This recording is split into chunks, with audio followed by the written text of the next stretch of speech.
Hey everyone, this is Tarier and welcome to video number 5 of our free D2D crash course जो कि है CML under 30 days. तो आज हम लोग क्या पढ़ने वाले हैं?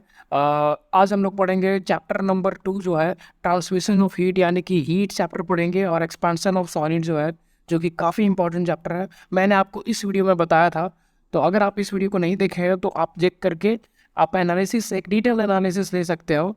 और टेलीग्राम और व्हाट्सएप ग्रुप का लिंक आपको कमेंट में पिन मिल जाएगा। तो अब हम लोग स्टार्ट करते जल्दी से। तो सबसे पहले मैं ये बताता हूँ कि यहाँ पर इस चैप्टर में एक बहुत इंपॉर्टेंट फार्मूला है, इसको आप लोग नोट डाउन कर लो, ठीक है। मोस्टली जो भी न्यूमेरिकल्स है वो सारे इसी फार्मूला के ऊपर बेस्ड हैं, तो इसको आप लोग अच्छे से देख लो। इसके बाद हम लोग आ जाते हैं, डायरेक्टली स्टार्ट करते हैं क्वेश्चन पे, क्योंकि काफ़ी कम टाइम है हमारे पास। तो पहले क्वेश्चन देखते हैं, बेसिक से स्टार्ट करते हैं। The unit of thermal conductivity, thermal conductivity का यहाँ पर हमें यूनिट बताना है, ये आप लोग देख लेना। नेक्स्ट इज द क्या if the coefficient of cubical expansion is x times of the coefficient of superficial expansion then the value of excess. ये थोड़ा कॉन्सेप्चुअल क्वेश्चन है, इसको आप लोग मैं बोलूँगा कि अच्छे से देख लेना, ठीक है। एक रेशियो होता है अल्फ़ा बीटा और गामा का, उसी के ऊपर बेस्ड है, इसको आप लोग सॉल्व करके देख लेना। Next is if alpha, beta and gamma are the coefficient of linear area and volume expansion of the solid, then ये क्वेश्चन थोड़ा सा इनकम्प्लीट है। यहाँ पे बेसिकली आपको alpha is to beta is to gamma, इसका रेशियो पूछा जा रहा है, ठीक है। तो इसका रेशियो जो भी होता है वो आप लोग देख लेना। वैसे मैं बता ही देता हूँ इसका रेशियो, ऐसे तो याद रख लो, ये बस ऐसे ओवरऑल टाइप क्वेश्चन है। 1:2:3, ठीक है, इसको याद रखना है। अल्फ़ा बीटा और गामा का रेशियो कितना होता है? 1:2:3 होता है, okay. Next, the heat of the sun reaches us by, सूर्य की जो हीट है ना, वो हमारे तक कैसे पहुंचती है, किस मेथड से पहुंचती है, ये आपको बताना है। Next is the coefficient of thermal conductivity depends on, thermal conductivity का जो कोएफिशिएंट है, वो जो फार्मूला मैंने शुरू में बताया था, वो किस चीज़ के ऊपर डिपेंड करता है, वो आप लोग फार्मूला से ही देख करके इसका आंसर बता सकते हो।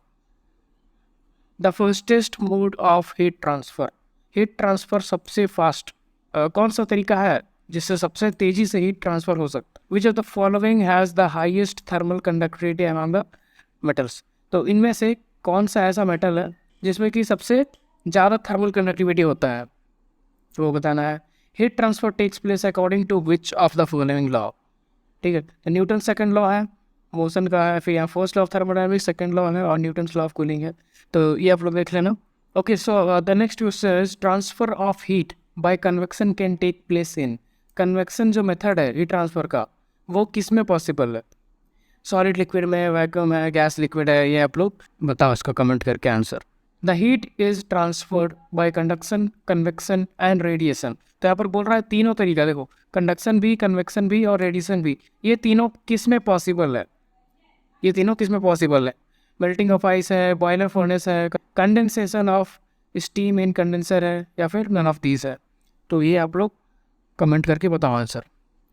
अब यहाँ से हमारे पास कुछ न्यूमेरिकल क्वेश्चंस आ गए हैं, और मैं बताना चाहूँगा कि न्यूमेरिकल्स ऐसे आते तो है, लेकिन ये जो न्यूमेरिकल मैं डाला हूँ, ये डालने का मकसद सिर्फ यही है कि जब आप इस न्यूमेरिकल को सॉल्व करोगे और जब आप देखोगे, तो इसके मदद से आपका जो कॉन्सेप्ट क्लियर होगा, या फिर मैं बोलूँगा कि जो फार्मूला बेस्ड एप्लीकेशन है, उसके मदद से आप काफ़ी सारे क्वेश्चंस को अटैम्प्ट कर पाओगे, भले ही इससे अलग आ जाए। तो इसीलिए मैंने आपको ये सारे न्यूमेरिकल्स ऐड करके दिया हो, ताकि आप लोग जब इसको सॉल्व करो तो इस टाइप के सिमिलर क्वेश्चंस को आप लोग अटैम्प्ट कर पाओ। मैं अब एक बार पढ़ देता हूँ। When a bar of iron 50 centimetre long at 15 degree centigrade is heated in a furnace, it becomes 50.4 centimetre, ठीक है। एक 50 सेंटीमीटर लंबा क्या था, आयरन का रॉड था, 15 डिग्री पर था, तो उसको क्या किया गया, हीट किया गया फर्नेस में। तो हीट करने से क्या होता है, एक्सपांशन होता है, पता है, तो 50.4 सेंटीमीटर हो गया।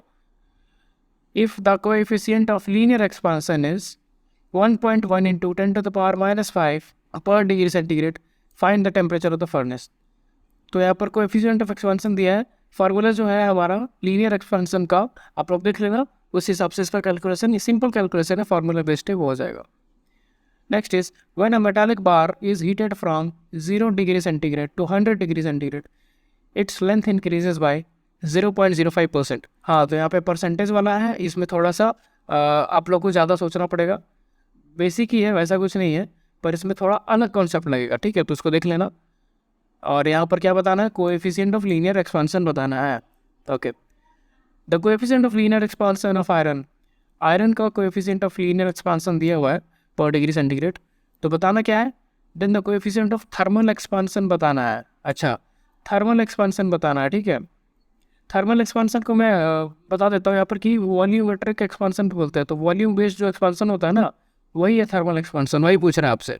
नेक्स्ट इज, यहाँ पे थोड़ी सी क्वालिटी ख़राब है, शायद आप लोग को ना दिखाई दे, तो मैं पढ़ दे रहा हूँ, आप लोग ध्यान से सुनिएगा। A thin rod of iron has coefficient of linear expansion alpha is equal to 0.12 into 10⁻⁻4 per degree centigrade, ठीक है। कितना है alpha? 0.12 into 10⁻⁻4 per degree centigrade. Calculate the coefficient of superficial expansion of thin sheet of iron. तो क्या दिया हुआ है? Alpha दिया हुआ है, निकालना क्या है? Superficial expansion. सुपरफिशियल एक्सपेंशन क्या होता है? बीटा होता है, ठीक है, तो आपको बीटा निकालना है। अब यहाँ पर एक इंटरेस्टिंग चीज़ है कि इसमें कुछ भी नहीं दिया हुआ है, ना टेम्परेचर दिया हुआ है, ना लेंथ दिया हुआ है, तो कैसे निकालोगे? तो इसमें आप लोग वो यूज़ करना जो रेशियो बताया गया था ना, अल्फ़ा बीटा का रेशियो कितना बताया गया था? 1:2 होता है, गवा भी रहेगा तो यहाँ पर कितना होता है? 3 होता है।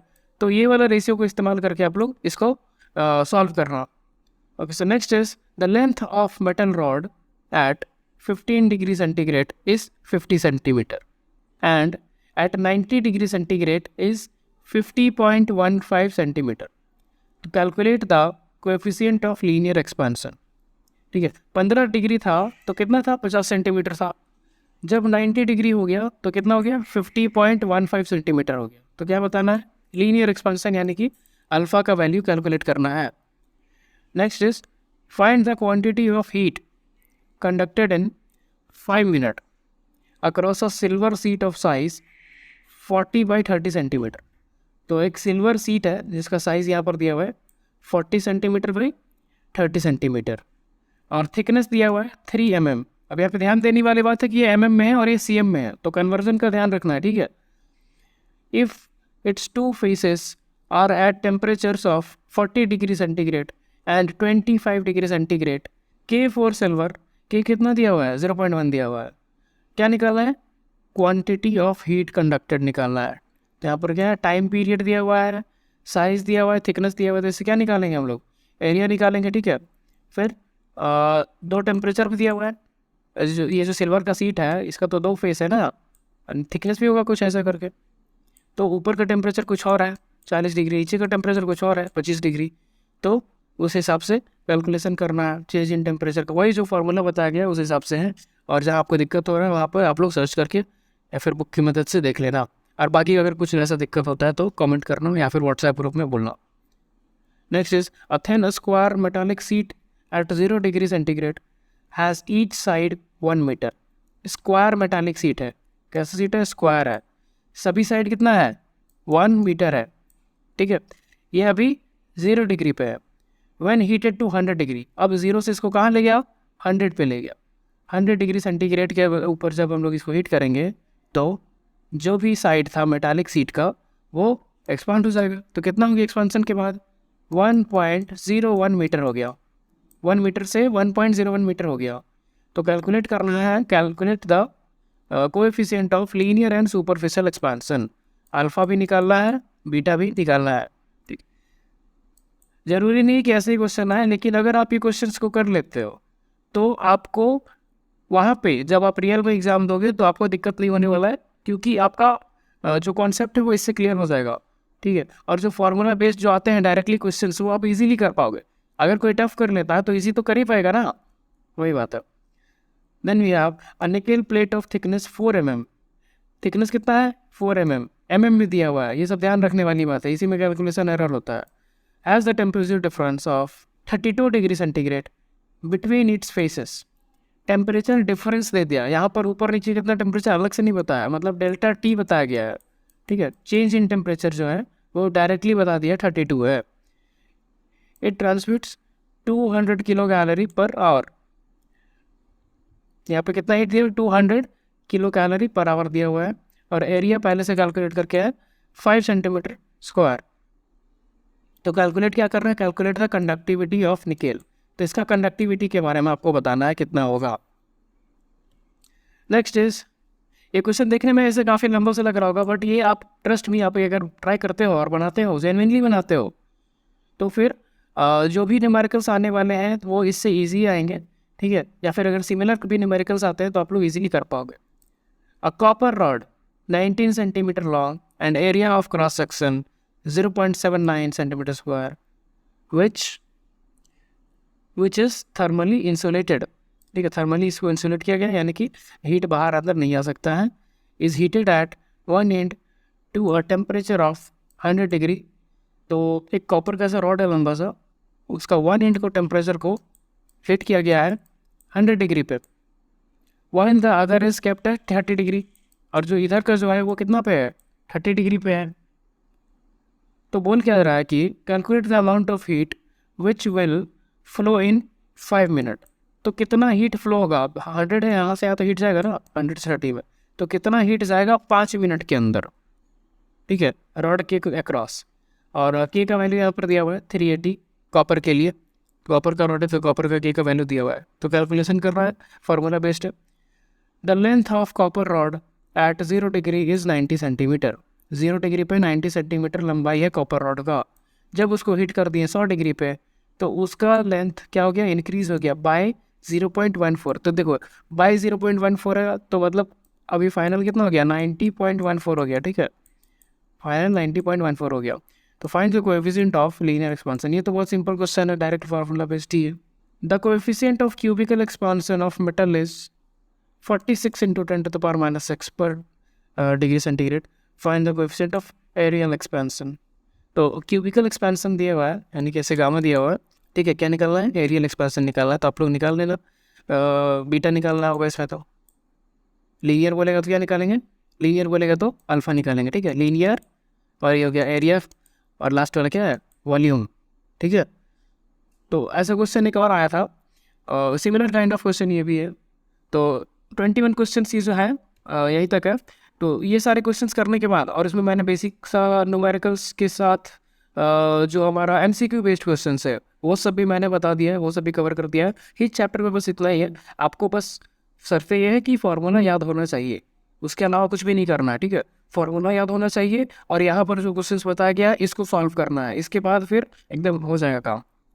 Okay, so this is it for now. So thank you so much, और आई होप कि आप लोग सब जैसा अभी सपोर्ट बनाए हो वैसे कंटिन्यू रखोगे आगे आने वाले टाइम में।